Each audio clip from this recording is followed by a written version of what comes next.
بسم اللہ الرحمن الرحیم۔ کیا روزے کی حالت میں ڈائلیسس یعنی گردے کی دھلائی کروانا کیسا ہے؟ شرعی حکم کیا ہے؟ جواب، روزے کی حالت میں ڈائلیسس یعنی گردے کی دھلائی کے عمل سے روزہ نہیں ٹوٹے گا، اسی کو فقہاء نے لکھا ہے۔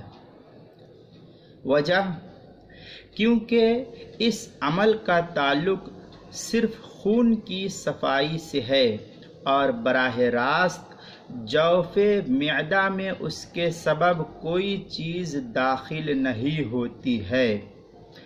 اب اگر کوئی چیز معدہ میں داخل ہو جائے تب حکم دوسرا ہے، یعنی اس کا روزہ ٹوٹ جائے گا، لیکن یہاں پر براہ راست دوا معدے میں نہیں پہنچ رہی ہے، لہذا اس کا روزہ نہیں ٹوٹے گا۔